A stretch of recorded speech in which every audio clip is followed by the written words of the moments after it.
What is up, everybody? This is Adam. Welcome back to Fouled Out.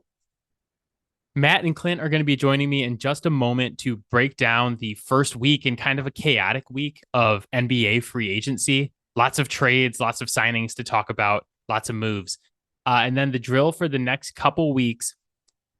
As most of you know that listen to this podcast, I am expecting the birth of my daughter about a week from now. July 10th is our induction date. So we're going to push back the start of NBA Top 30 to the week of the 17th. So the first NBA Top 30 podcast, players 30 through 21, will release on the 18th of July. And then we'll do two more NBA Top 30 podcasts after that to get us through July. And then the entire month of August, Matt and I will be previewing every division in the NFL before the season, two podcasts a week, starting with the AFC and NFC North. So what are we going to do next week? Well, since the induction date is on a Wednesday and that's typically our recording day, I won't have a podcast coming out with Matt and Clint. However, I might have something pre-recorded to release for you guys. We're going to do a little life advice, and then I'm going to empty my sports notebook and talk about all of the sports related things that we haven't talked about on this podcast. So a little football in there, a little basketball, a little college football video game action. So check that out next week. We'll drop that on Thursday. Just a reminder before we get started, you can reach out to us, fouledoutsports@gmail.com. We really appreciate you guys listening, and we would love to hear from you. Let us know how you feel about your team's free agency, about the trades and all this crazy stuff that's going on. Or if you guys want to talk NHL free agency, Bruins just got a new center and a defenseman. Like, I'm ready to talk some hockey as well. So make sure you reach out to us. But for now, let's grab Matt, let's get Clint, and let's talk NBA free agency. Let's go.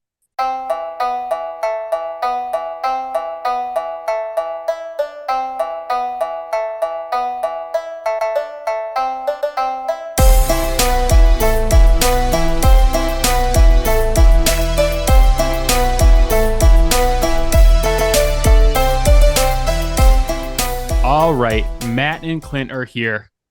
Guys, how we doing? Fantastic. Not as good as Bronny. Is anyone doing as good as Bronny, the non-nepotism baby who earned a fully guaranteed contract as a second round pick by For averaging 4 years? 5 points per game at USC? He's making almost as much as the veteran minimum. That's so egregious.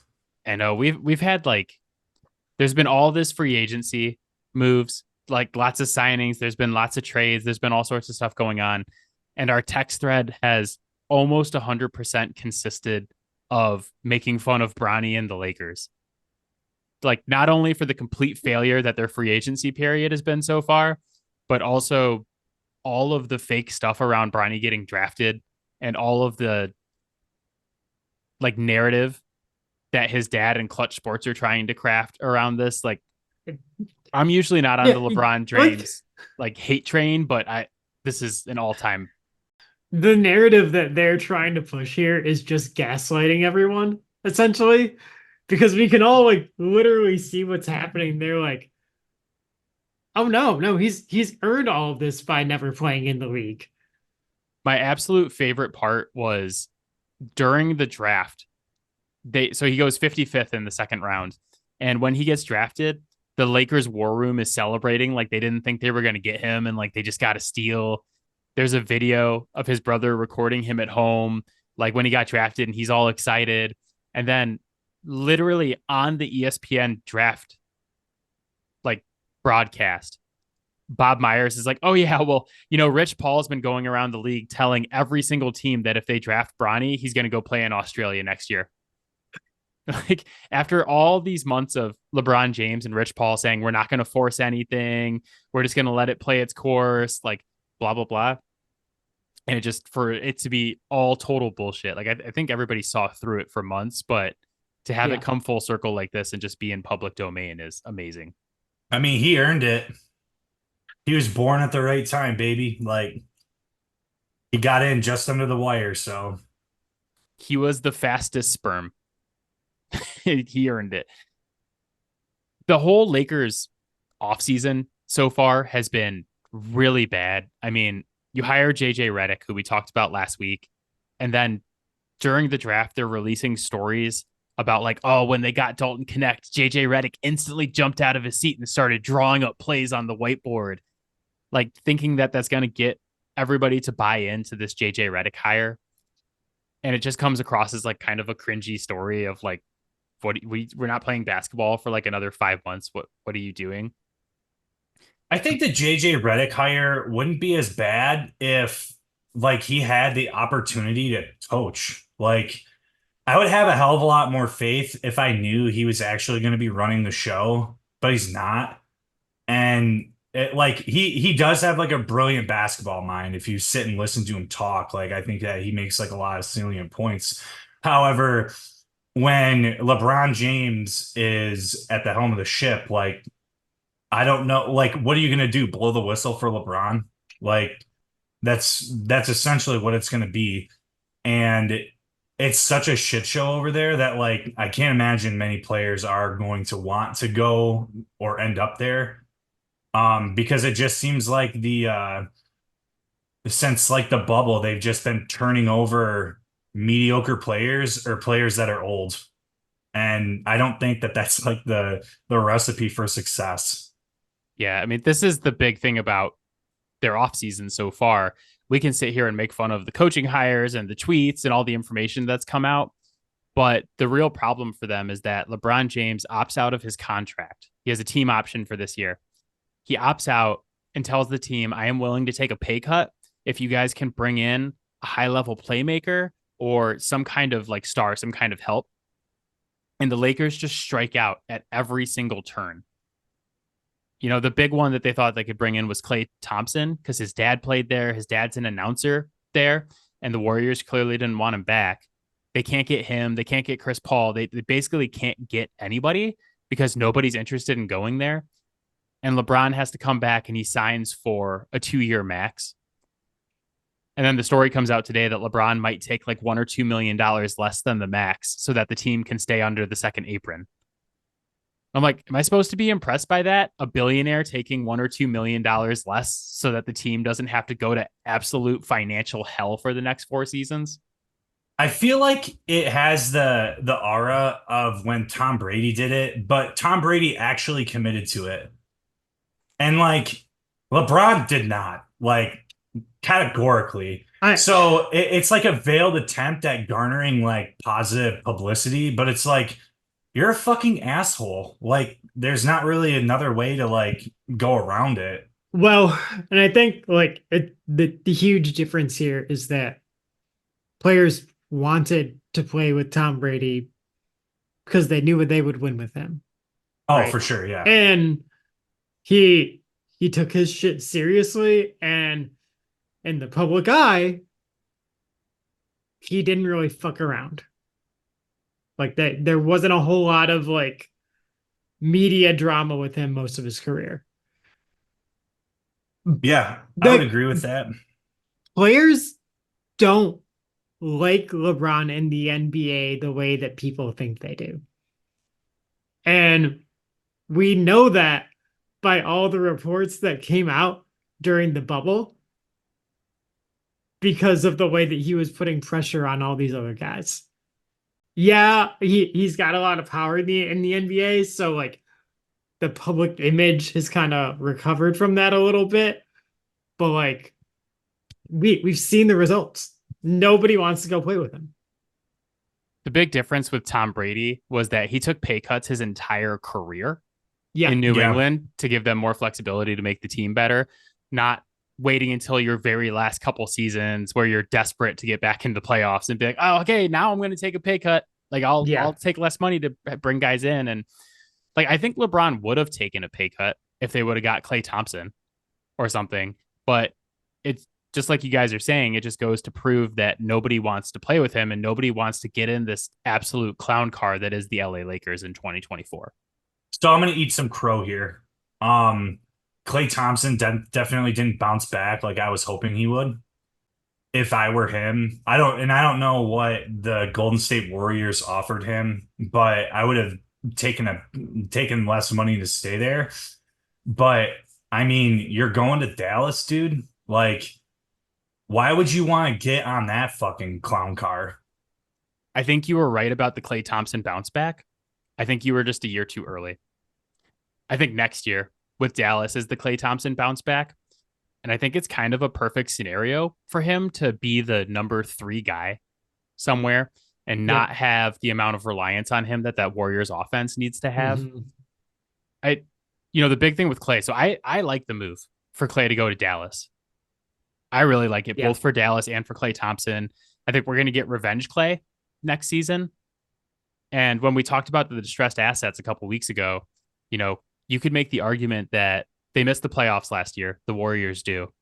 And now Klay's had more time to rest than he's had in Mhm. years. Also, everything coming out about the negotiations between him and the Warriors is that Klay is like extremely hurt and upset and pissed off at the Warriors management. And it goes all the way back to like they win the 2022 finals and Wiggins and Poole get extensions, but Yeah, Draymond and Klay don't get theirs. And like it didn't sit right with them then. And I then read that. yeah, Yeah. they go to negotiate this year, and he felt like the Warriors lowballed him, and the Warriors kept saying like we're going to offer more, it's just going to come later, and then it never came, and he's getting shit on all season. So he was miserable, and he just wants to go somewhere and be happy. And like you're going to have this weird mix of like happy Klay and also I want revenge Klay for how he was treated with the Warriors at the very end there, like after everything that he did for them. Yeah. My worry is that Kyrie's like may overstay his welcome and his like on or locker room and off court antics are going to like be a hindrance. Like that's why I would criticize the move for him because like he's such a loose cannon, you don't know what to expect. And I wouldn't want to go there acting like yeah, like I could be the reliable, third option, like you said, Adam. However, what if Kyrie starts fucking about and being an idiot? Like, then what happens? Yeah, I actually think that Klay is one of the guys that the Mavs could have brought in that is kind of a check for Kyrie. He's not the kind of personality that is gonna put up with that shit. And like not that Kyrie's been necessarily the most introspective person in the world. However, they are older now and they're running out of chances to win chips. And so when you get called out, your options are either take it on the chin and buck up and buckle down, or do what you've always done and just lose. Klay can kind of go at him too. Like, I've been there, I've done this multiple times, and you got it done once, but you made one shot. for the Mavs too, I just like that they brought in someone that can make a shot. Honestly, Yeah. like they bring in Klay Thompson, and I know Klay looked absolutely cooked at the end of last season, but Hmm. over the course of the last 3 years, he's hit nearly 40% of his threes, And averaging like 8 to 10 threes a game. So he could still shoot. he Uh, doesn't need to be anywhere near prime Klay. If they can get him throughout the season to put up like 15-ish a game, like give or take a little on good efficiency and playing good defense, like that's a huge victory. yeah. So I think that's exactly it, though. Is like when you have an offense that's as heliocentric as theirs is, Clay's Hmm. going to get good looks just because he's playing off of Luca. Like Yeah. anybody who plays with Luca is going to get good looks just by virtue of playing with Luca. Yeah. Yeah. I also Well, like that they brought in Najee Marshall is a good ad for them as well Mhm. because he's another dude who's like a classic 3-and-D guy, plays really good defense, hits threes at a high clip. Like during the finals, they had guys like Derrick Jones Jr. out there who are good defenders and athletic, but could not knock down a shot to save their lives. And it seems like they're trying to fix that here. okay, so you've got like two or three guys on Dallas that can like dribble drive.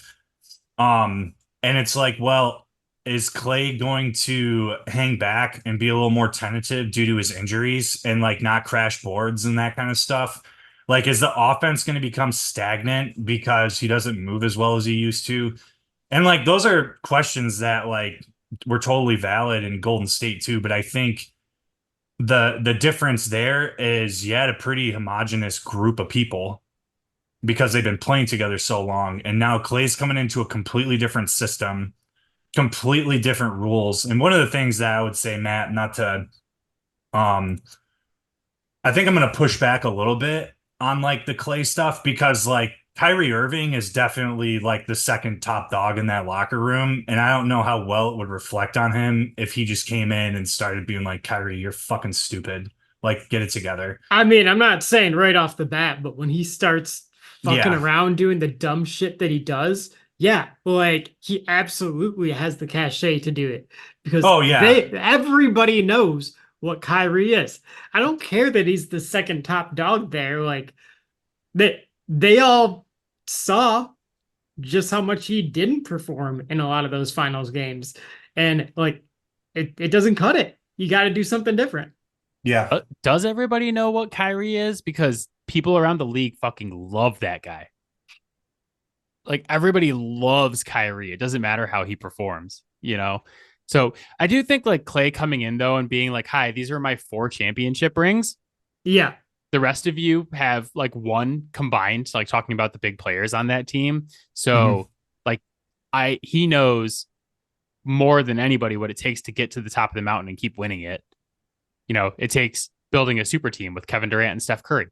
But yeah, speaking of absolutely insane people moving to other places, the big news of the first week of NBA free agency, good friend of the program, PG-13, Paul George, leaves the LA Clippers to sign a 4-year, $212 million deal with the Philadelphia 76ers. What the fuck are you doing?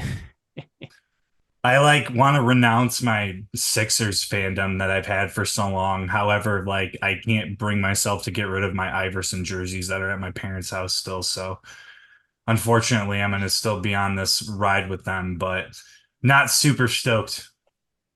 I will say they kept Maxi and they gave him pretty good deal. So I'm like happy to see that. And I think that he's developed into like a really good player. So I am happy about that. But why, like, what the fuck are you doing with Paul George? Why are you doing this? Come on. This is all Daryl Morey ever wants is to have 3 stars. He's living his dream right now. This is gonna be the best part of the whole Paul George experience in Philly is going to be the next couple of months until we start playing basketball, where it's just like, oh yeah, they got Maxi, George, and Embiid, awesome. And then the first time they lose a playoff game and Embiid throws Paul George under the bus is going to be absolutely incredible podcast content next season.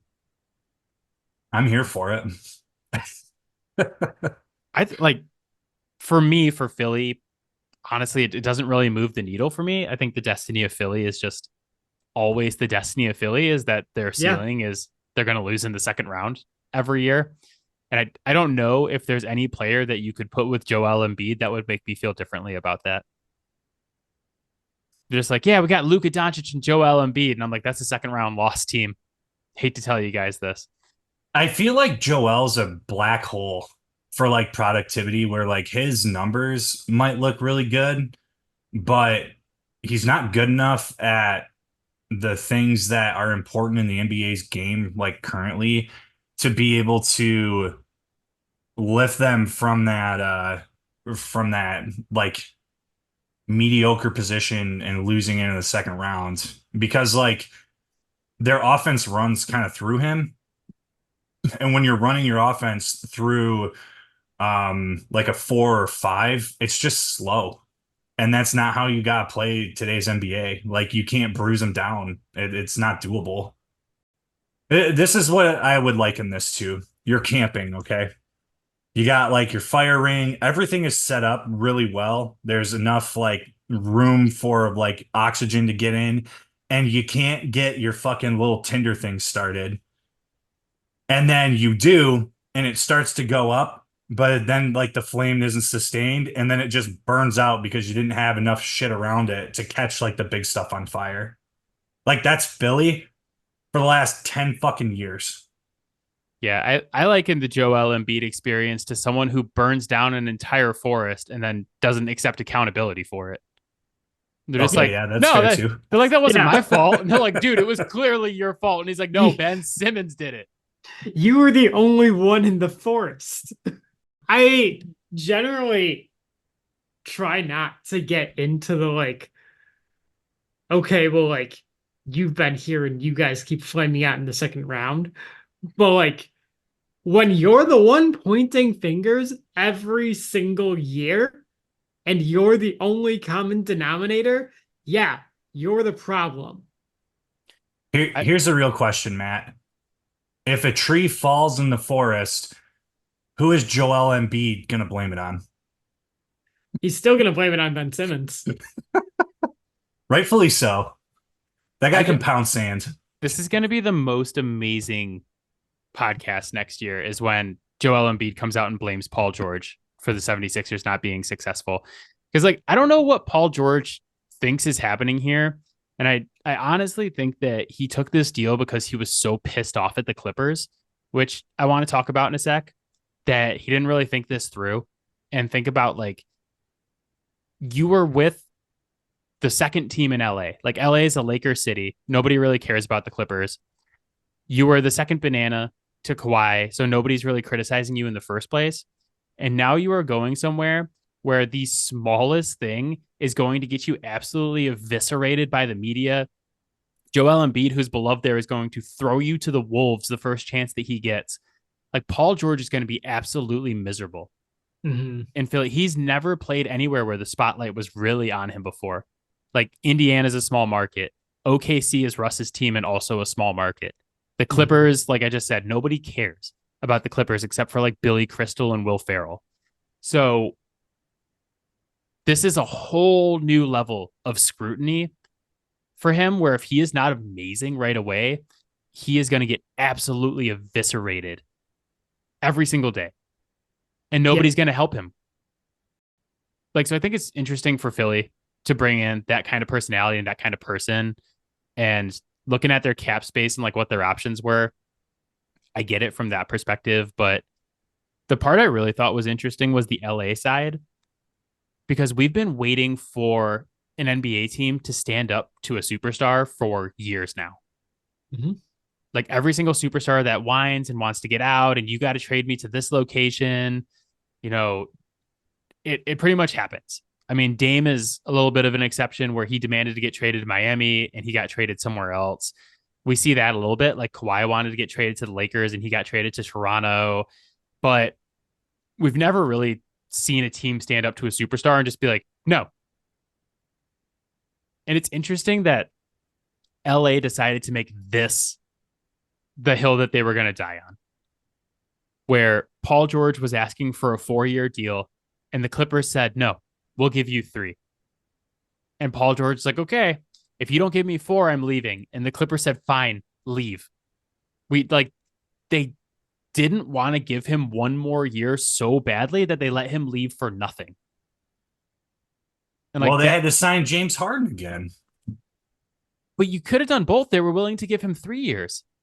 Is it possible that Paul George's presence alone was the cause of all of all of Kawhi's injuries? No. No, but like He was on that fucking bullshit for far too long for me to No, believe yeah. that.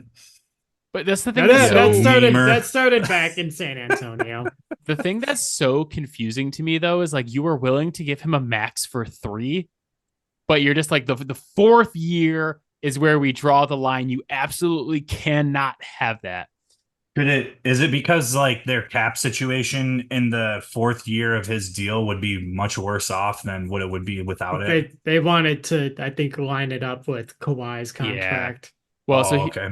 here's the thing. Like, I've heard a lot of podcasters and like smart NBA people being like, well, this is the first time we're seeing teams really be afraid of that second apron. And I get it. Like, for those of you who don't know, the new CBA that we're operating under now has a first and a second apron over the salary cap, where there's different punishments for both. Yeah. So if you go over the second apron, your first rounder 7 years out gets frozen. So like if you're over the second apron next year, your 2032 first round pick is frozen and you can't do anything with it. You can't use the mid level exception. If you're over the second apron for 3 out of 5 years, your first round pick automatically moves to the end of the round, no matter how you finish during the regular season. And then there's a ton of trade restrictions of like what you can and can't do if you're over the second apron. So like there's some very real punishments. And I understand why teams would be afraid of it. But you were willing to go over the second apron with Paul George for 3 years. It's just the fourth year that you're not willing to do. And my theory is like Matt said, they wanted to line it up with Kawhi's contract and James Harden's contract because I think they just want to be done with this era of Clippers basketball all at the same time. Mm-hmm. Like I think there's 0% chance they bring back Kawhi. And I don't think they wanted to even have Paul George for one more year longer than they had to.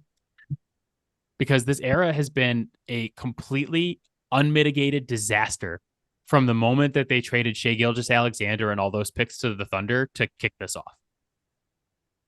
Not a smart move. No. So I was gonna ask this, and I kind of wanted, like, I'm really interested to hear what you guys were thinking. I was thinking in the car today, bouncing around between like appointments for work, and I feel like we're in a lame duck era. And what I mean by that is you have like the LeBron James echelon kind of spot where it's like we're rotating players who are in between or like mixed in that era. So like the early 2000s, late, 2010 era. And now like there are guys who are good, but we're like rotating all of these guys out and we still really haven't seen the next really consistent superstars, in my opinion. And like the thing that I would go to try and counter my point is like, okay, well, you got like Ja Morant and some of these other guys, but it's like they're fucking stupid and you don't know if they're going to be reliable enough to stay on the court. Like, so, or it's just raw talent that hasn't been developed yet. And like, yes, there are cases that like you could say, well, you got all these other guys, but I do believe that with like the social cachet and all of these other things, that is kind of like how I saw like this free agency. And I was surprised by a lot of moves, but I really wasn't impressed because I was like, all of these guys are in the tail end of their like prime or their careers. Or a lot of them are. There are guys, right? I mean, Anthony Edwards is kind of the first one that jumps to mind. Really hasn't been in the league very long, but he's really kind of pushing that envelope. And I think there are other guys too that like, I think Halliburton's another one that's like starting to like really show what he can be. And as he gets more and more years in the league and kind of gets a little bit of more of that like veteran savvy to him, it's going to be really amplify what he's already able to do. But there are guys that I think we can all agree when we watch their game, like they're really good. Yeah. They just, it's either the situation around them or they haven't had the chance to develop yet. Cade, awesome player, right? Yep. Awful situation. So like it's not going to translate to wins. Scotty Barnes, not to the same degree, but like very similar. Like The he's shown a lot of like really awesome things, but again, he's in Toronto. Like they're not doing a whole lot. So yeah, there I there think are guys. It's just hard to disseminate who are going to be those guys when they actually have the things around them to develop to that next level. I guess like, and the other thing that I want to say too, like I'm not trying to throw like SGA under the bus or anything. I just want a little more time to make sure that like the league isn't going to adjust to them like their coming out party. Like I want just to see like a little bit more consistency out of it. And I know that like SGA especially is super good. Like I'm not taking that away from him, but like when the spotlight's like shining and stuff in playoffs or postseason basketball, like that's where I want to see the consistency and whatnot. Mhm. So I guess I should have like uh articulated that a little better. Yeah, yeah, and I think that honestly, I think that's youth. I Yeah. think that's what that is, and you those concerns could be 100% right. It's entirely possible. We don't know yet. And the reality is that we kind of have to wait that one out to see what the truth is there. Yeah. Uh, but I mean, what we can say based on what we've seen is that, at least regular season, this year wasn't a fluke. He was pretty much dominating the two previous seasons. He's shown what his game is. It's having that maturity to do it on the biggest stage now. Yeah. Yep. So I'm gonna 100% disagree with you guys on this. I think that we're not transitioning into a new era of superstars. I think that era's already here. And like I just finished my NBA top 30 list today and it needs tweaks, but the top four guys are Jokic, who's 29, Luca, who just made the finals at 25 and has been to another Western Conference finals and is a perennial MVP candidate. Giannis is 29, has a ring, is a perennial MVP candidate. Shea Gilgeous-Alexander, 25, perennial MVP candidate. Just had an I incredible guess like playoffs. where are you drawing the line on like this newer generation though, I guess is These guys are all because in their 20s still. I know, but like I think the other thing when that you're talking about guys that have been in the league, you know, basically you're talking like 8 to 10 years, some of those guys. So like that's not like new guys that are like really taking taking the Well, I stage. think you guys are looking for like the next generation of Yeah. superstars. And that was the way I interpreted his question. No, but yeah. that'll come. And I Yeah. think we're overlooking the stars that we already have. And I No, think that I'm like a not. big Yeah. reason that they've been overlooked is because of sports medicine and training. And you have Mhm. guys like LeBron James, Steph Curry, Kevin Durant still playing like not at their prime level, but at a high level, Yeah. and they're just, we talked about this a couple weeks ago, is that like those guys suck up so much of the air from like the media because they're Yeah. so much more famous than the current crop of like real superstars. But if we're talking about who the stars in the league are right now, it's those Here- guys. And then it's like, okay, it's going to backfill with Anthony Edwards, Tyrese Halliburton, Victor Wembanyama. Okay, Hmm. so That name hasn't come up yet. pause there. So this was another thing that I thought about like when I was formulating like this idea. And I think that there's merit to say that like so the draft, I think like the top couple of spots went to like European players, right? Yes, but Like not. I'm not crazy and thinking that. Like I believe that that's what happened. I don't No, have it that pulled up. the top two guys were French, and then another guy in the top seven was French as well. Yeah. Yeah, so like Giannis has been in the league for a while. Um, and I would call him and Jokic and Doncic like household names, but I think that they're not as popular because they handle the media differently.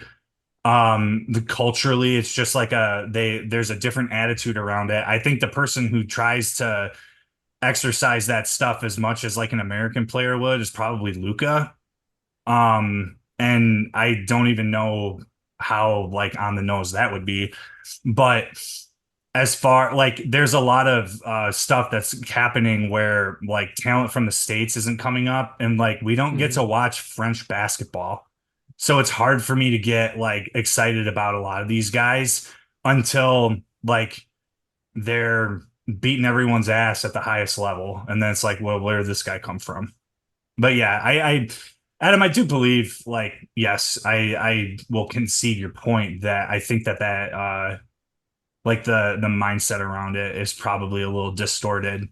But again, as a basketball fan growing up, we're just now getting to the part where like all of the guys that we watched when we were younger are like heroes, are retiring or going down Yeah. with injury and all that stuff. So it's a unique position to be in watching basketball. Because I don't really think I've ever experienced this before in my life of watching like all of these people I had a lot of respect and admiration for just like rotate out of something. Yeah, we just went through this with football a Mhm. bit too, where it's like Tom Brady, Peyton Manning, Drew Brees, like some of the greatest quarterbacks of all time just recently left the game after we had them for like 20 18 years. years, 20 years. Like, but that's the thing is like, this is what I'm saying about the careers is that LeBron James is still playing. He's been Yeah. playing since 2004. It's been 20 years of Yeah. LeBron James. And it sucks up all the air because he's so famous and everybody cares about him, whether you hate him or whether you like him, and that's an example, but you got Steph still going. Steph's going to go for another 5 years, stuff like that. Mhm. So Easily, yeah. a lot of these guys who are not as bombastic as the LeBron James and Steph Curry's and Kevin Durant's, and they have these big personalities and, like, quite frankly, aren't as American as the guys that we're Yeah. used to growing up with. Like Jokic won a championship and then fucked off back to his horses in Serbia. That's As pretty, one We didn't see him. should. Yeah, yeah, no, I it's appreciate amazing. that. It's amazing. I love it, but I'm just saying, like, he will never be as famous No. as, like, it doesn't even have to be LeBron James. He's never going to be as famous as Carmelo Anthony was. He's Yeah. never going to be as famous as Chris Paul. A lot of these foreign guys aren't because I they're not mean, American. Yeah. and Anthony Edwards is easily going to be more famous than him just because of the Oh way he yeah, plays with the media. yeah. Like Victor Wembanyama is going to be one of the greatest players we've ever seen in our lives. But is anybody going to care? Like, you know what I mean? Not Yeah. care like the three All of of us sitting France on a will. podcast, like losing our shit. But like, no, you know what? Even I think in France though, they're like, oh, that's nice. Yeah. Kylian Mbappe just left France for Spain, and we're gonna burn I down the think they Eiffel will Tower. absolutely take some vindictive pleasure in having the best player in the NBA be French to make fun of Americans, Yeah, as they should. Victor Wembanyama is way too high on my top 30 list. Oh God. God. He might get higher before we turn him in. He's so good. He's the best defensive player in the league now. Right now. Um, I do want to say the Americans are coming though, because the next two drafts are pretty loaded with talent, and it's a lot of American guys. So like, we're gonna get to this point next season and watch Cooper Flag probably go number one overall, and we're all gonna hate Cooper Flag. We're gonna hate Cooper Flag so much. You know what college he's going to? No. Duke. Yeah, he's a 6'9" white kid with a bowl cut who's going to Duke, and he's going to be drafted first overall in the NBA draft. Okay, Christian Leitner. Oh, yeah. And we're all going to be sitting here. We're going to be like, you know who I really like? Ace Bailey. He's going to be a freshman at Rutgers this season. We're going to like Ace Bailey. We're going to hate Cooper Flag so much. But yeah, the next two drafts are very good, or they're supposed to be very good. We'll see when we get there. Yeah. There was a point where, what's his face? The kid from Ypsilanti was Oh, Imani Bates was Imani supposed to be Bates, the yeah. next Kevin Durant. And then by the time we got there, Victor Wembanyama was the number one pick in that draft. So Rightfully so. And Imani Bates I don't went like in, the his I don't second like his round. branding though. Yeah. I don't like his branding. Like he's not an extraterrestrial. Nike, that was like a bad move. I think that's dumb. calling a Like French guy an illegal alien in America was a tough move to get people to like him. Yeah. Uh, Kind of also just say about the Spurs. I texted this to Matt the other day, but I think the fact that they didn't have the cap space to like make a run at Paul George in free agency is just like a sign to me about how poorly run that team has been since Tim Duncan retired. Yeah. Like, you lose Kawhi, who at the time was, he goes and he's the greatest player on earth. Basically, he goes to Toronto and wins that championship. And then right now you're paying Devin Vassell $30 million, Keldon Johnson $20 million, and Zach Collins $17 million. Half of your cap is related to those three guys. So you have an absolute freak of nature, the best defensive player in the league at 20 years old on a rookie deal, and you can't really do anything around that except for bring in the corpse of Chris Paul because you have zero cap space. Like, I say this, and then, as soon as we hang up on this podcast, then they're going to trade for Lauri Markkinen or something. But like the fact that they can't go all in and be like, okay, we're going to put this team of guys who are actually competent around Victor Wembanyama next year, I think is just a sign that like this team has been bad to mediocre for years now. Yeah. And they've been poorly run and they've given out bad contracts. Like, is Devin Vassell worth $30 million a year? Not even close. I wouldn't want to pay him that. So the one thing I did want to revisit though is that Shai Gilgeous averaged over 30 points per game in the playoffs this season and was actually very good. But I really feel like it was the rest of his team that kind of let him down, especially Jalen Williams, who looked like a deer in the headlights in the end of that Dallas series. Yeah, I would agree. But I also agree with the point that like when he gets even more playoff reps under his belt, because this was really like his first deep run, like how scary can this guy actually be? Because is he going to play at that MVP level in the playoffs? And then the other thing, just to clean up the Paul George thing. So they traded Shai Gilgeous-Alexander, like we said, perennial MVP candidate, 25 years old, one of the best players in the league, 4 unprotected first, one of which has already become Jalen Williams, who's the second best player on the Thunder and was incredible this season until that Dallas series. They still owe the Thunder a pick swap next year and then an unprotected first in 2026. And so when we were talking about lining up all these contracts, I think it makes sense for the Clippers to be as competitive as possible for the next couple of seasons because you owe your picks to OKC anyway. And then like literally as soon as you stop owing OKC picks and swaps and all that stuff is when Kawhi is gone, James Harden is gone. And that's when they wanted Paul George to be gone because they're like, we are washing our hands. We're turning the page on this absolute disaster because you gave all of that away. Yep. You gave away all of that for 5 years of this experiment. And you know what you got out of those 5 years? Jack shit. Disappointment. 1 Western Conference Finals appearance. And Paul what's George, the difference from what Matt and I said? Yes. I thought we were just naming things that were all the same. Fair. So I totally get it. I go all the way back to what Matt and I talked about when they did this in the first place.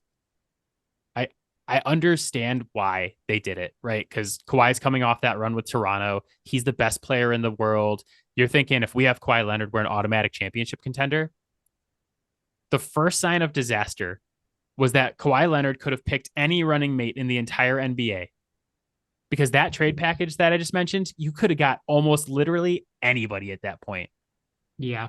And out of all the players he could have picked, probably the only guys you couldn't have picked were like Curry and LeBron. He picked Paul George. That was a fucking lie. Yeah. Like, that's how I feel about that. That was the guy that you picked. And like, so I'm like, yeah, we just knew it was going to be a disaster. Matt and I talked about this. We're like, you can even go and do the whole like, oh, well, they traded that whole package and really they got Kawhi and Paul George. And what all this has led to is that you're going to open your brand new $1 billion stadium in Inglewood next season with James Harden and a bunch of people who have been arrested for domestic violence. Damn, all right. Congratulations, guys. Fantastic. Because you know Kawhi's not playing that game. No. And they're more than happy to like sign Kevin Porter Jr. And they're looking at Miles Bridges. I did hear about that. Yeah. They don't give an F. They're like, we'll just take literally whoever we can get at this point and we don't care. Well, I think a lot of this like dysfunction and stuff too honestly goes back to when was this Don Sterling or whatever the fuck his name was. Like I don't think that they've been like anywhere near a quote unquote functional organization since before that. And before that, again, it was like, okay, we'll make it to the deep in the West, and then we'll shit the bed because that's what we do. This is Thanks, Doc. It's all karma for what they did to Blake Griffin. That's what this is. Yeah. They signed Blake Griffin to a max deal, and to get him to sign it, they showed him like what they showed him like his own jersey retirement. They like brought him to the stadium and like did a jersey retirement, and they showed him this whole video package of like, you're going to be a Clipper for life. We love you, Blake. And then 1 year into the max deal, they trade him. And he was like shocked and distraught and Yeah. had to go to the city of Detroit of all the I, places you could. No. well, and I will No, say they though, boned like him though. it's not like that's not an attractive thing. And I still think Blake Mhm. Griffin like came out of that looking good because he fucking Mhm. put in effort and was Yeah. like trying to carry Detroit through the playoffs with like didn't he have like a Yeah. fucked up hamstring or something? Dude, Yeah. Blake was so good his first couple of Yeah. years in Detroit. It was Yeah. amazing. That year they made the playoffs with him. I think that's the best basketball he's ever played. And I know that there's been years where he's put up bigger numbers. Like He he was the guy though. was he was the guy, and he was the ball handler, he was the distributor, Mm-hmm. like he was everything. And he should have gotten a hell of a lot more MVP votes. I remember, I'm gonna mess up the stat, but he was averaging like 25, 10, and 7 or something like that. And it was like It was close to that. I think it was like 25 or 24 with whatever it like was, we were at a game. 8 or 9 and like 7 or Yeah. something like And that. whatever combination of stats he had, it's like the only other people who have ever averaged these amounts in a season are like LeBron James and Magic Johnson. Yeah. And then like he didn't come in like the top 5 of the MVP or something. Is like, okay. Okay, guys. Speaking of Detroit, couple moves for the hometown Pistons here. Cade Cunningham gets a max extension. Pistons bring in Tobias Harris. Pistons sign a new coach, JB Bickerstaff. Matt, how are we? What's the temperature here on the Detroit Pistons? How you feeling? Uh I wasn't really huge on it initially. I have warmed up to it. Not that I think he's like the best hire we could have made. He is a guy who's like been able to like create connections with his players and like actually get them to want to play for him, compared to what we saw from Monty Williams last year. I think is like a huge step in the right direction, because at no point last year did it ever look like this team was playing for Monty Williams. They were going out there and they were doing their job, but like there was no fight for that man, and there was no fight for him for them. So having a guy who actually wants the job is like a huge bonus at this point, which like shouldn't be a bonus, but at this point it is. I also just want to say about the Tobias Harris signing that my boy Toby stays getting paid. Yeah. Tobias Harris, after this contract, will have earned over $300 million in career earnings. He is currently 29th in career earnings. And after this contract, he will pass Dirk Nowitzki, Blake Griffin, Carmelo Anthony, and Shaq. Yeah. I feel like, oh man, If I he don't sign, know. if he It's like signs another, misrepresented though because the contracts are just so fucking bloated now. I It's know like if they give money away. he'll be 34 when this contract is over in 2026. Mhm. If he signs another deal, he'll very likely pass Kobe Bryant and Kevin Garnett. So That's just the like contract stuff. That's not like shoe endorsements and all that other stuff, right? it's just career earnings from contracts in the NBA. Okay. So, yeah, but to illustrate Clint's point, though, like 2 of the top 5 guys in career earnings are James Harden and Russell Westbrook. And the other ones are like LeBron Yeah. James. LeBron James, number one with a bullet, Yeah. over $100 million more than anybody else ever. But the other 2 are like Kevin Durant and Steph Curry. So, and all the more you go down the list, like you're absolutely right, it's going to change with time because these guys Yeah. the contracts are so ridiculous. Like Dame is flying up there because he's going to get paid like $66 million. for the Yep. next 2 years. So that's like 120 right there, which is like more than Larry Bird ever made in his entire life. So Jesus. yeah.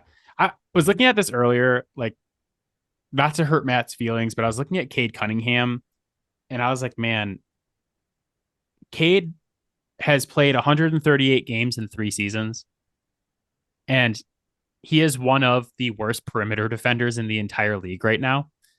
And Yeah. that that'll change. Although, yeah, I very much think that a big part of that, because a big chunk of those games are from this year, is the leadership that that team had this year. Yeah. No, well he was are you familiar with this pest stat that they developed? No, I feel like there's No. a new one every fucking year. Yeah, it stands for perimeter estimated stress transfer, which we don't have to get into what that means, but basically it's like an advanced stat that measures who the best perimeter defenders in the league are. Cade Cunningham was 136 out of 142 qualified players in that stat this season. And if you look at like who's good at it and who's bad at it, it makes sense. You know, it's like Anthony Simons was the worst. And like Matisse Thybulle and Alex Caruso were the best. So it's kind of like, okay, I get it.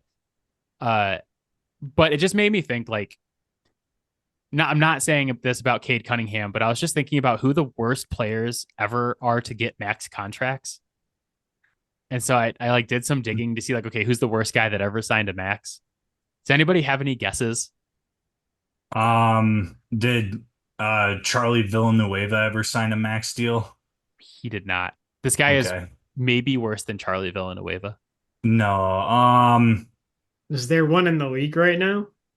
No, he's not in the league right now. So there is one guy in the league right now who I think is up there. I don't think he's worse than Charlie Villanueva, but Harrison Barnes got a max contract from Okay. Dallas at one Yeah. point.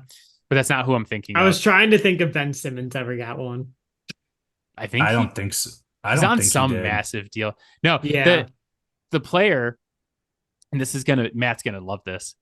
The worst guy to ever sign a max contract is Chandler Parsons. Ah, yes. Mm-hmm. Yep. The Grizzlies gave him, I totally forgot that he existed, yeah, at the time, which it was the Grizzlies wish they had. mhm. At the time, it was 4 years, $90 million. That was what a max deal looked like at the time. 4 years, 90 million. And even in retrospect, the season before he got a max deal from the Grizzlies, he averaged 13.7, 4.7, and 2.8 in Dallas. The Grizzlies give him a max offer in free agency. And it's not like the super max, like get into all the extension bullshit. It's just this was like the max that you were allowed to offer somebody in his position at the time. Mhm. He gets in a horrific car accident right after signing that max extension, goes on to only play 45 games the rest of his career over 4 years. That 4 year contract, he played, I'm not even saying started, he played in 45 games and then was done. But it's even before the car accident, not like he was good enough to get a max deal. But that was like Question. the grit and grind Grizzlies trying to find like that missing piece. And they're like, it's Chandler Parsons.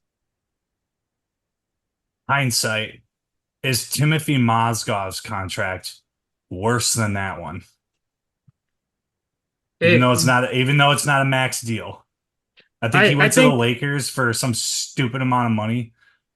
yeah, those I think are the two most mind-boggling contract offers that You I've mispronounced egregious. experienced.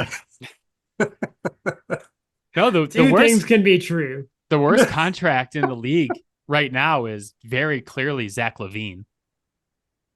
Yeah. The Bulls are literally doing everything they can to try to trade Zach LaVine, who has Mhm. 3 years of $45+ million left. Not total, 45 million per year for 3 more years. And Yeah. there is zero market. They can't pay people to take Zach LaVine on because this is where I'm bringing the podcast full circle. When you talk about being scared of going over that second apron, I don't think a team like the Celtics, who just committed like an absolute cardinal sin of sports and went out and extended absolutely everybody after they won a championship, which I guarantee will bite them in the ass in 2 to 3 years when they're paying $500 million for their roster Yep. after all the tax stuff.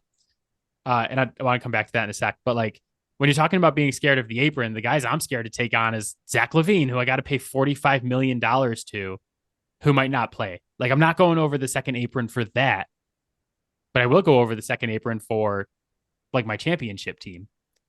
Right. But I was thinking about this with the Celtics because they win the championship. And in the midst of this, they give extensions to Drew Holiday, sign the supermax for Jason Tatum. They give Derek White an extension.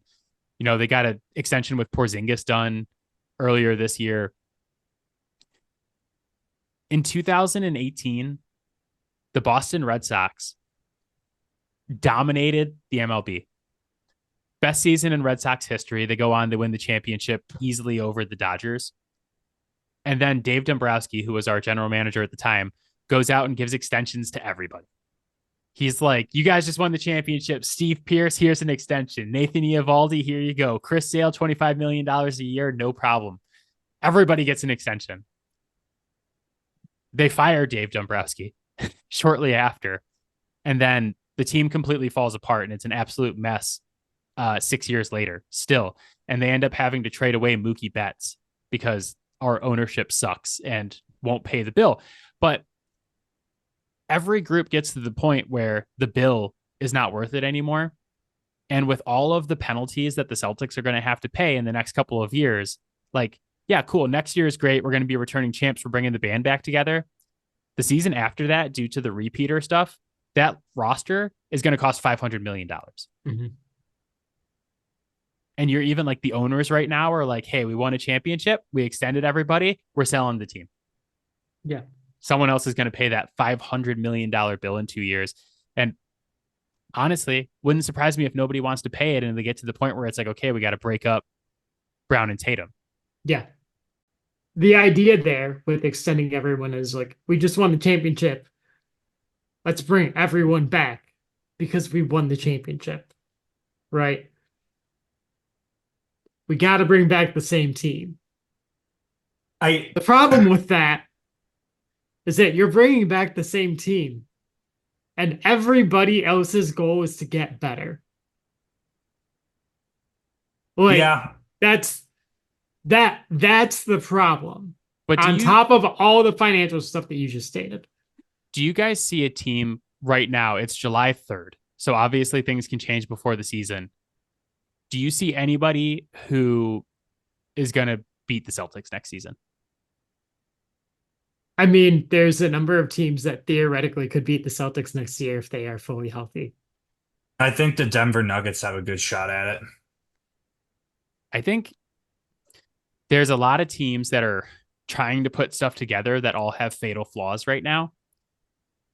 And sitting here on July 3rd, I think the Celtics should be the prohibitive favorite to repeat next season. I mean, like, we talked about how we really like that move from the Knicks to get Miles Bridges, to get Noodles in there. Then they lose Hartenstein to the Thunder. And now it's like, okay, so who are our bigs? It's Julius Randle and Mitchell Robinson. That it's like a lot to rely on those two guys. You look at like the 76ers are not making it out of the second round.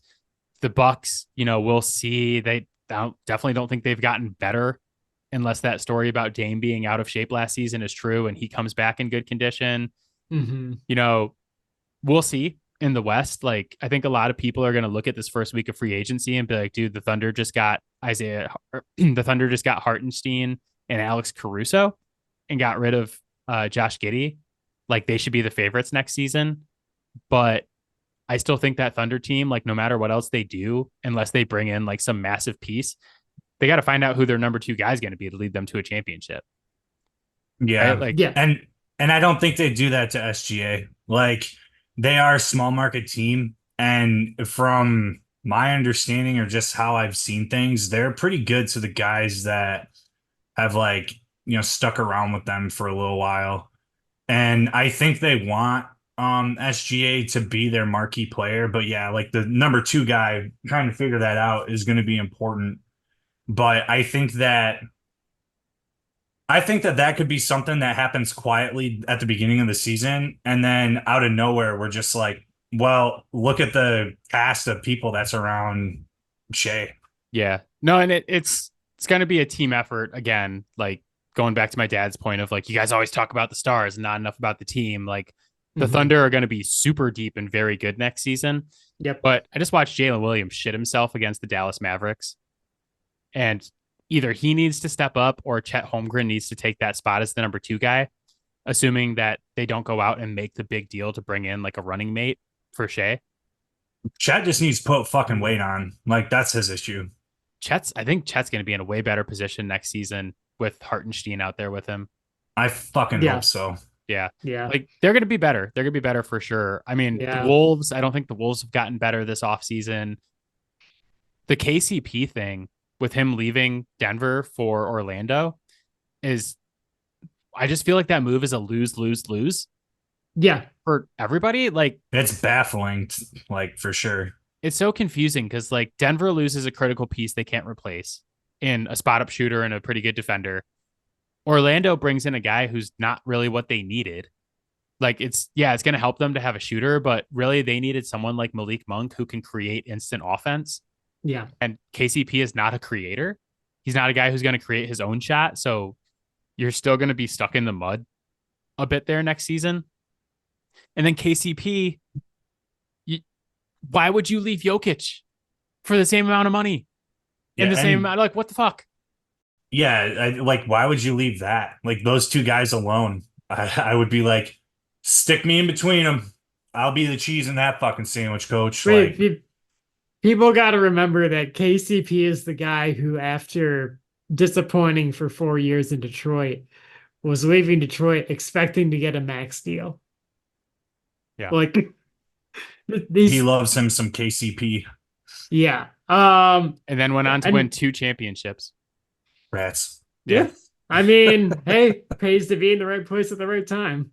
Uh, he was on the bubble Lakers and then the Nugget. He's been a key piece for the Nuggets, though. He's been important for Yeah. them.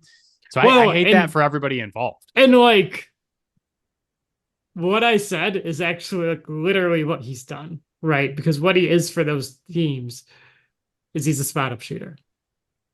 And It's that's like, about placement and being in rhythm with the rest of the guys. Like he is a better player now than he ever was in Detroit. But a large part of that is also accepting what kind of player he is. yeah. So, But like uh, Orlando, the shooting is going to help them for sure. But it's like, yeah, they're like, we need more offense. And like the spot up shooter is not the guy that you were looking for. Like Malik Monk would have been the perfect guy for them. I know that's not an option, yeah. but you Who's need the that instant ringleader down offense there? guy. Paulo, Okay. Paulo Bancharo. But it's funny because like Denver's going to try to get Russell Westbrook now because that's who Jokic wants. Yeah. And I actually, like Russell Westbrook kind of would have been the perfect guy to go to Orlando and then have KCP stay in Denver. I don't like Ross in Denver. Like I How, where would you like Russ at this point in his career? commentary. You know, yeah, I really liked Russell Westbrook, but he he is like a train going full steam ahead, and Yep. you can't dial the speed back. Like he plays Yeah. well running downhill, and Jokic doesn't play well doing fast break offense all the time. And Yeah. I think that like Russell Westbrook is kind of like a ball stopper. Like it gets to him and it either goes up for a brick, and rare chance that three will hit, or he'll drive it in. And it's like, yes, those things are good, but that doesn't fit with Denver, in my opinion. the one piece I might like about it is if Jokic is off the floor, you have another like play initiator out there. But my ideal situation for Russell Westbrook is like he had it in Washington a couple of years ago, where it's like, okay, Russ, go out, go get all your stats. You can take as many shots as you want. There's no expectations. And he like dragged that team to be a play in or a playoff team or whatever we were doing back then. That's the Russell Westbrook I want back, is the dude that's like hey, Russ is like 3 of 15 tonight, but he's got 17, 20, and 25. It's like, okay, sweet, man. Give me that. That's fun, at least. Get him all pissed off and throw him on the Pistons. We'll have a new bad boys era. Yeah, that's what I'm saying. It'd be fun. So Let's do it. the That the rims in Detroit would be abused at that point, and that would be like fun basketball to watch. I don't know how good it would be, but it would be fun to watch. the only other, I guess, two free agency takes that I had that I didn't touch on. One, I feel like the Hawks won the DeJounte Murray trade. So they trade DeJounte Murray to the Pelicans for 2 first-round picks, Dyson Daniels, Larry Nance, and someone else is in there. I think DeJounte Murray is just a losing player in the NBA. He's a high usage, inefficient shoot first point guard who is not a good defender. Yeah. So I think just like getting him away, like that pairing with Trey was awful. So There were a lot of questions about it when it happened. yeah, so you get 2 first for him, and they're not going to be great first, but like, hey, still 2 first. People aren't trading first right now, right? Like we're seeing a lot of seconds, unless you're bringing in like a superstar. And then they get Dyson Daniels back, who is someone that I liked in the draft a couple years ago and really hasn't shown much in the NBA. But I think the ideal version of Dyson Daniels is like the perfect guy to put next to Trae Young somehow, where he's just like 6'8", good defender, ball handler, like doesn't need the ball, kind of plays off ball and like can create a little bit when he does get the ball. And it's not like a high usage guy. Then my only other take is the Kings, Sacramento, my team, has done nothing so far. They bring back Malik Monk, and they've been involved in like, oh, they might be interested in Lauri Markkanen and Brandon Ingram and DeMar DeRozan and like Najee Marshall. Like there's all these names that we might be interested in, and we're close to. Apparently, we were close to completing a trade for Lauri Markkanen the other day, and then we were close to making a trade for Brandon Ingram the other day, but it didn't happen. If the Kings don't make a significant move this offseason and then miss the playoffs next year, I think Monty McNair should be fired. That's my take. I know. And I know people are sitting there. They're like, Adam, you guys hired him and then you made the playoffs for the first time in like 20 plus seasons. What are you talking about? You mortgaged our future by deciding to trade Tyrese Halliburton and bringing in Sabonis. And we made the playoffs because of that move. And it was amazing. But just like being a playoff team one time is not good enough and should not be acceptable. And now you're one of your best players, De'Aaron Fox, is, I say one of because of I just finished my top 30 list and I have someone else on the team higher than him. But De'Aaron Fox, you can say the name. Who's the center out there? Sabonis. I have Sabonis higher than De'Aaron Fox in my top 30. There you go. But De'Aaron Fox is now telling the team like, hey, I'm not signing an extension until I see what this roster looks like. And he is absolutely right to do that because you make the playoffs, lose in the first round, do nothing, absolutely nothing, and run back the same team. And I was on board with it last season because we were like, okay, we just got this team. Let's see what we can do. It's another year of like cohesion and being together. We missed the playoffs. We know this team cannot make the playoffs this year. Like this is not a playoff caliber roster right now without a significant move. So if you just sit on your hands and don't get anything done this offseason and run this team back, you better make the playoffs. Yeah, I would agree. Or else you need to be out because you're just like being stagnant and you're not getting shit done. So bring in someone who will. What do you guys think about the situation in Cleveland right now? I am super interested to see if Darius Garland's camp actually fulfills their promise of demanding a trade. Yeah. Yeah, that's what I was thinking. I think Donovan Mitchell was reported that he was absolutely not going to sign an extension. Mm-hmm. And I think that's because he wanted to be in New York. And then the Knicks like make the big trade for Noodles and then they re-sign OG. They go all in on OG. So there's no money there and they don't need him and they don't want him, clearly. Yeah. And then it's like, okay, am I going to go play for the Nets? No, that's a tanking team at this point. So There there was a lot of chatter about Jarrett Allen potentially being like on the block as well. And so now I'm wondering like, okay, are we just back all in on this same group that you've been running it back with the last few years? Or like is this still a guy that you're trying to move? Because there's just so many question marks. my question is, do they want De'Aaron Fox? I'll take Garland and Jared Allen. I love those guys. I love both of those guys. I'm joking, Kings fans. Calm down. I'm obviously a Kings fan. I'm just pissed about how the season ended. But Yeah. yeah, I think you could get nice pieces back for those, but it's time to change it up. Hmm. There, the Jared Allen, Evan Mobley thing is not working. No. The Mitchell Garland thing is clearly not working. Yeah. Well, Would you trade Evan Mobley for a big piece? depends on how big of a piece I get. Bam So we got Adebayo. to I would trade almost anything for Bam I know. Adebayo. That's why I threw that one out there. Interesting thought because we did mention that the Knicks lost out on Hartenstein. So if Jared Allen ends up being on the market, like that is definitely a team that if I were running, I would be interested in going after him. Yeah, that's why I said it's July 3rd multiple times before I said the Celtics were the Yep. prohibitive favorite. Because like, Yeah. if the Knicks go out and get like Jared Allen, I'm just gonna be like, yeah, I'm in. I'm 100% in Yeah. on that.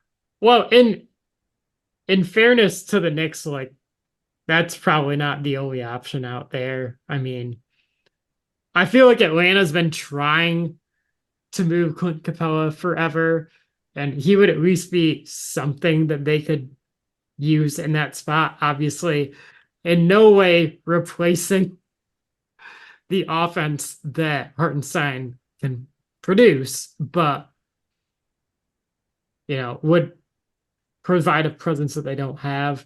I would imagine that Vucevic is probably going to be available as well. So there's guys that they could get. If you trade for Vucevic is so bad Yeah, at this but point. like No, they have nothing but Mitchell Robinson. I know they have Julius Randle. Yeah, that's what I said. So, just before we sign off real quick, there's a news story that says the Kings, Spurs, and Warriors all have significant trade offers on the table for Jazz's Lauri Markkanen. Yeah. So that's the next big domino to fall here is where he goes, and I would love to have him. Bring him in, Monty. But that is it for us. As always, Fouled Out can be found on Spotify, Apple Podcasts, Pocket Cast, Overcast, anywhere you get your podcast. You can hit us up on Gmail, fouledoutsports@gmail.com. And you can find our videos on TikTok at Fouled Out Sports Podcast. It is a long name, but you can't miss it. I believe before we officially sign off that Clint has something that he would like to share with the listeners. Get it off your chest. Hot take. This is my third one, right? My third video game hot take. The Elden Ring DLC is not hard. People need to fucking read and like utilize the systems that are in place. I've been seeing a lot of discourse about this, and it's just pissed me off. And this is coming from someone who went into the DLC with their vigor 10 or 12 levels below what it needed to be. So, and I was able to make it through a big portion of the initial like start of the DLC. I mean, like get your upgrade materials and stop bitching. Opinion piece. What is the hardest video game you've ever played? There's like a bullet hell shooter thing that came out on the Dreamcast, I think. And the whole premise of it is switching back between like your two colors. So there's like a red color and a blue color. And when you're shooting one of the colors, like you're immune to the other one. And the entire thing is just like just projectiles all over the screen. Matt, what's your answer? Playing Devin in 2K. Could I take Devin in 2K?